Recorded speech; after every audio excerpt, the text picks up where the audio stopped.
TGR News, broadcasting from the State of Israel.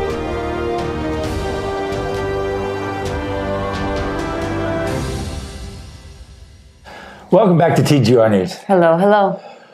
While here in Israel, we have been experiencing an escalation in terrorist attacks, and Iran keeps getting bolder and bolder in the war of shadows against Israel. The Biden administration finally sat down with Netanyahu after 10 months to talk, but the only topics Biden wanted to talk about, or the Biden administration, was our judicial reform and his Saudi Arabia deal. We'll talk about all this and much, much more. But first, let's say thank you. Thank you so much for everything you guys do. These boxes of food that you are donating to these people in need is such a blessing. These are families that so desperately need your help. And to be the body of Christ, believers in Yeshua, who are the ones who are helping these people, is such a beautiful witness. I say it all the time because it is. And it is such a great blessing to be a part of, that you allow us to be a part of because of your support. And we're basically your employees to go and help these people. The more support we get, the more we help.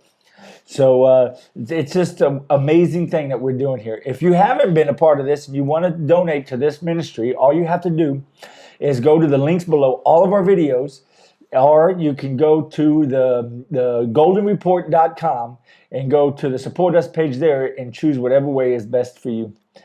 So we appreciate it and thank you so much. Another way is you can like and subscribe and comment and share these videos. That also helps us. Yep. Well, I guess we get started. Yeah, let's do it. We started this week with hundreds and hundreds of threats to carry out terrorist attack in the streets of our cities, as well as threats to kidnap Jews in the Judea and Samaria areas during the holidays. As usual, Arabs were planning to escalate violence on the Temple Mount. Israel added many police officers in Jerusalem, and during the holidays, Israel decided to put the Arab villages with threats of attacks on lockdowns. Yes. We do it. We do it when we have to. Yes, when we have to. We try not to. It's a collective punishment. Yep. I know it's not good, but to prevent people from being killed. You know, we heard on the news of a woman that was talking to her husband in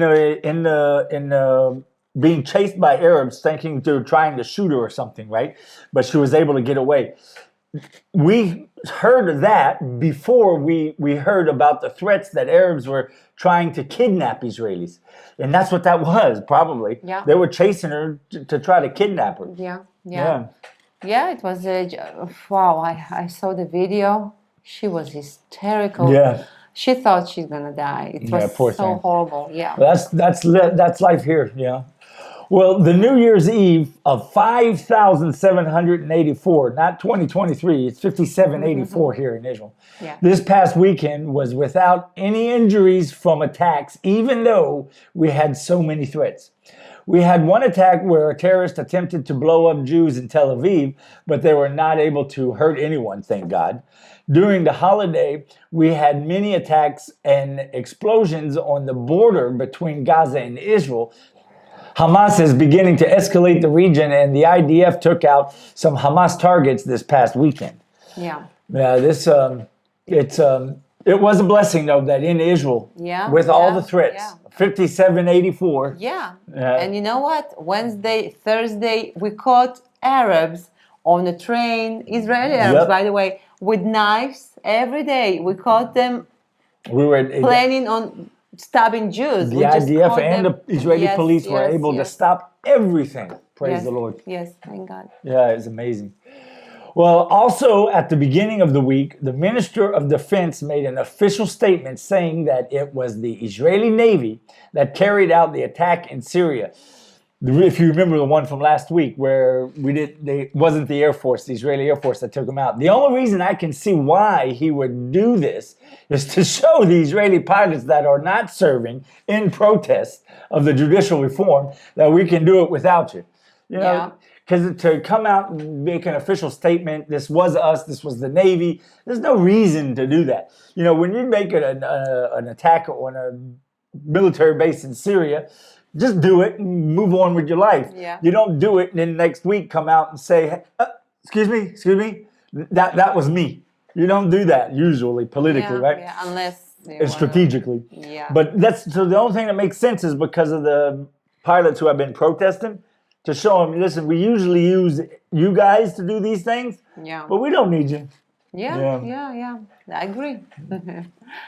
Israel was able to catch and stop 2 containers from Turkey on their way to Gaza with 16 tons of explosives in the Ashdod port on its way to be used in the making of rockets, of course.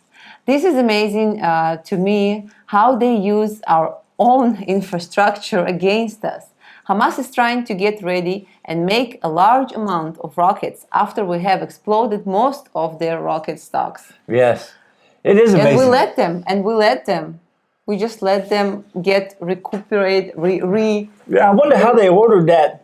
Comes through our port, our mail system, right? Yeah. Were they just on Amazon ordered 16 tons of explosives? I have no idea. But somehow it went through Turkey.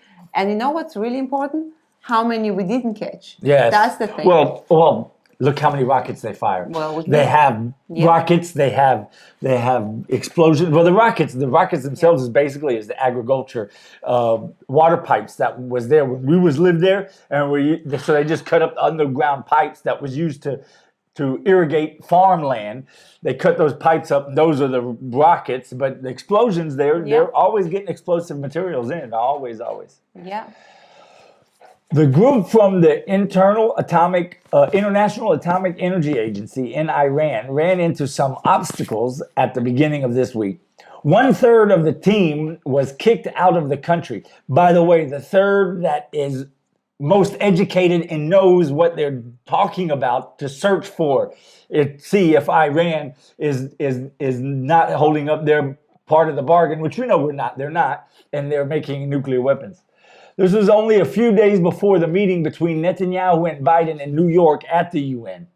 The White House's point of discussions were more about our judicial reform and not Iran. Not that it really matters right now. Israel needs a president in the White House who is able to make his own decisions and can hold a conversation. I know I'm being a little rude, but I know everyone knows what you're talking about. No one in the world thinks that Yeah. Biden is at the helm. I mean, no one thinks that. I mean, that's common knowledge, right? Yeah.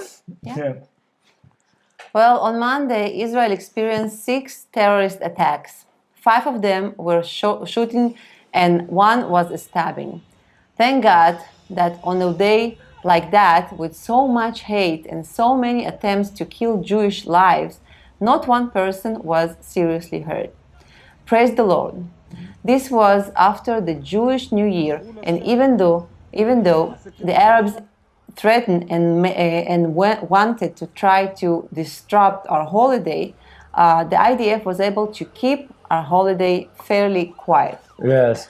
Yeah, so all the work that the IDF and the police did to hold them back during the holiday, it looks like it was just, and you got to stop everyone, right? And so it was quite a few attacks made right there, boom, boom, boom, boom, in one day, one right after the other. Yeah. On Tuesday, the IDF went into Jenin in a large mission. The IDF went in to arrest 2 Arabs responsible for attacks and was at the process of planning more attacks in Israel. The mission turned into a large firefight, and the Arabs were fighting from the mosque that was there. 4 Arabs died in the firefight. This was the same night that Hamas was acting up on Gaza border and placing more and more explosions on the border. The IDF even killed one of the Arab terrorists trying to throw the bomb at them. The Gaza border and everything is escalating. We'll talk about it, but everything is just getting more and more escalated. This is the second time since Operation House and Garden that we've gone into this part of Jenin, where it's always a big firefight. Yeah. And I heard the 2 people that we arrested, all this work were released. Yeah. The courts released them, right? we put our soldiers in danger to arrest those terrorists, and then they just released. Yeah, the courts, Yeah, the judicial again, system that doesn't again. apparently need any Yeah, reform. yeah. Well, here in Israel, we have been dealing with all of this. Netanyahu was in the U.S. finally having a meeting with Biden after 10 months. Unfortunately, the only things that were on the minds of the decision makers in the Biden administration was to ask Netanyahu mostly about the reform in the Saudi Arabia normalization deal, which Saudi Arabia is saying that we need to make a two-state solution in order to get this done, which it seems like, that's, well, anyway. In other words, the Biden administration was trying to use Bibi to get reelected, is all that was all about. The real issue in the Middle East, like Iran and the escalation of tensions between Israel and the countries Iran has influence over, they weren't on the docket. They weren't talking about all that. But they were talking about everything that would help the Biden get reelected, and whoever's in control there behind Biden would be able to stay in control, right? That's the only thing they was talking about. Yeah. Uh, Well, it's good. It's good they talking. It's good they meeting. yeah, that's It's good they talking. It's good that I was like, in Israel, it's a big thing about Benjamin Netanyahu not being invited to the White House. Yes. It's a big thing. The left wing is like showing up. You see, this is the very right wing coalition. That's why U.S. Biden administration ignoring it, or even you can say humiliated it, not to invite. First of all, Biden didn't call Bibi to congratulate him, which usually even though Bibi called Biden to congratulate him when he was elected, and it got Trump really mad at Bibi. Well, so I'm glad they meet, but still, it's like, I don't know, it's ridiculous. Yeah, it is ridiculous. How Israel is connected? Do you want to make a agreement with Saudi Arabia? Okay, go ahead, make an agreement. You made a good point earlier. You talked about it, where a lot of people may have forgotten that Saudi Arabia has been also in contact with China. You was talking about. Yeah. So, and with Iran, they met with Iran lately. Yeah, too, by the way. What I was talking about is they talk about nuclear weapon. They talk about, and it looks like maybe China will be able to make a deal with Saudi Arabia on an issue of nuclear weapon. And maybe probably that's why Biden is a little bit in a hurry to make this deal. Yeah. He prefers to push China away and be the one who gives them the nuclear weapons. Exactly. That's a very good Yeah, so, like I said it from the beginning, this as soon as they started saying nuclear power plants and stuff like that, this is all it was now we're going to have this new race in the Middle East where all these Arab countries are in some kind of race to who gets a nuclear weapon first.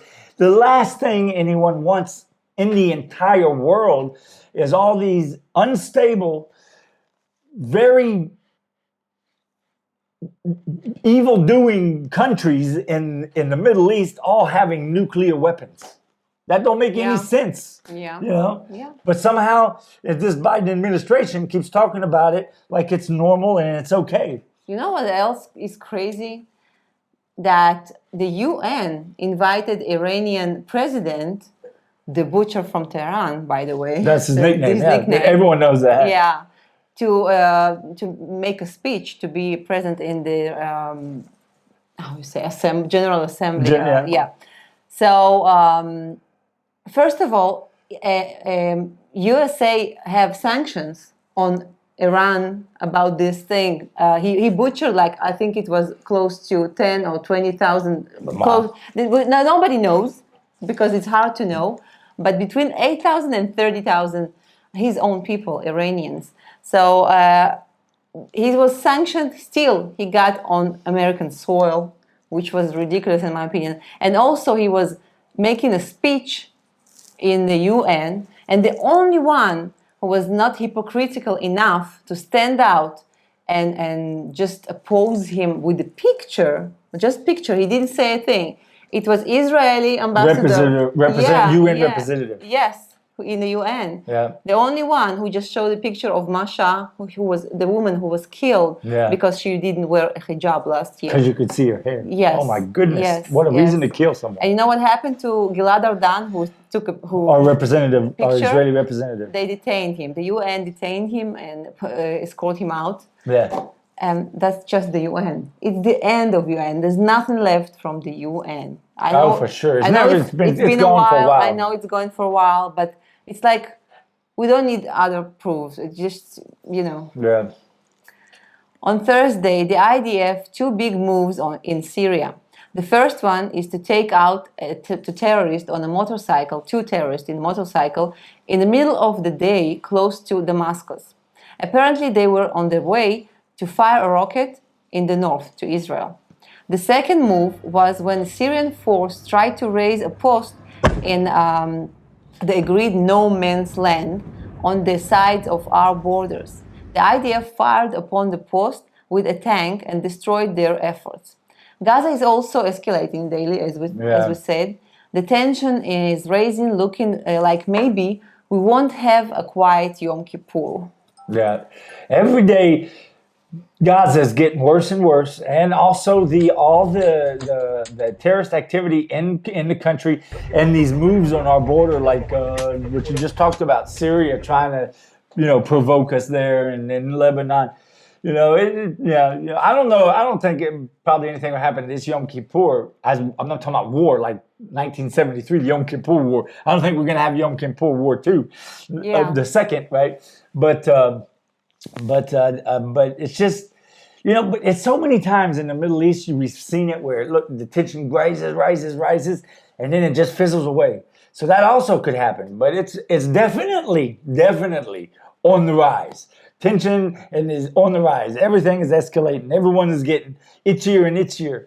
Well, the situation in Gaza is pretty interesting because from one hand, if you're working for Hamas, which means you're a killer or a terrorist supporter or doing something like raising money for Hamas, then you probably get nice house, you probably get nice salary, and you have a nice life in Gaza. But if you don't want to work for Hamas, you probably we just saw that they can't even get a job. Yes, Hamas won't even let them get a job, a regular job, like a construction job. Even. Unless you go into Israel to work, which you have like about 20,000 people every day crossing the border. You cannot get any money. You cannot marry. You cannot have a nice life, and you're pretty poor. So many Gazans leaving. 25%, I heard, are already left. Of the younger generation have left Gaza. Yeah. Where do they go? They go from Gaza to Turkey. From Turkey, they go across to Greece, and then they make their way into Europe illegally. Surprise. So now we're going to have more Arabs now from Gaza taking over all over Europe. Crazy. Well, it's like we said, it's the situation here is escalating more and more, and the tensions are rising. Hopefully, we won't go to war. No one wants that, but if we do, we'll be telling you all about it here on the TGR News. Yeah. Don't forget to join us on thegoldenreport.com, and until next time. Shabbat shalom. God bless.